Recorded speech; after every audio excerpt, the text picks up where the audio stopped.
দেশে নির্বাচন হলেই আওয়ামী লীগ রাজনীতিতে ফিরবে বলে যারা প্রত্যাশা করছেন তাদের এই প্রত্যাশা পূরণ হবে না বলে জানিয়েছেন অন্তর্বর্তী সরকারের প্রধান উপদেষ্টার প্রেস সচিব শফিকুল আলম।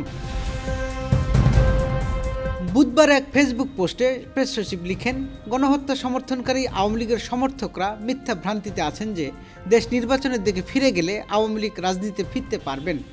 কিন্তু কি নিষ্ঠুরতার সঙ্গে নিরস্ত্র আন্দোলনকারীদের যাত্রাবাড়িতে হত্যা করা হয়েছে। আরও অনেক ঘটনার তথ্যচিত্র হচ্ছে। মানবতা বিরোধী অপরাধের দায় স্বীকার না করলে এবং খুন ও গুমের সঙ্গে জড়িত ব্যক্তিদের বিচার না করা পর্যন্ত এটি সম্ভব না।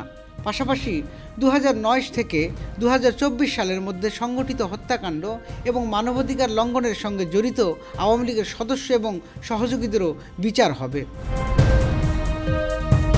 তিনি জানান, সাম্প্রতিক মাসগুলোতে অনুষ্ঠিত আলোচনায় বিদেশি কূটনীতিক ও কর্মকর্তারাও আওয়ামী লীগের কর্মকাণ্ড বুঝতে পেরেছেন এবং তারা খুব কমই সমঝোতার বিষয়ে মতামত দিয়েছেন। তারা বলেছেন, অপরাধীরা যদি তাদের অপরাধ স্বীকার না করে তাহলে কিভাবে সমঝোতার আহ্বান জানানো যায়, বরং তারা সংস্কার এবং দেশের প্রতিষ্ঠানগুলোকে ঠিক করার বিষয়ে বেশি সমর্থন জানিয়েছেন। তিনি লিখেন, 1974 সালের দুর্ভিক্ষ, রক্ষী বাহিনীর হত্যাকাণ্ড এবং শেখ মুজিবের একদলীয় শাসনের স্মৃতি মুছে ফেলতে তারা চেষ্টা চালিয়ে গেছে।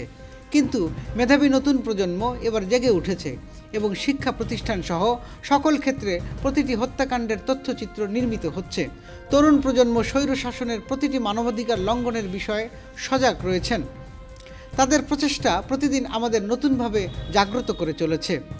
এছাড়া আওয়ামী লীগের শাসনামলে মানবাধিকার লঙ্ঘনের ভয়াল গল্পসমূহ ইতিমধ্যে যুক্তরাজ্যের রাজনীতিতেও ঝাঁকুনি দিয়েছে বলে প্রেস সচিব মন্তব্য করেছেন। Desk report, metro TV, Dhaka.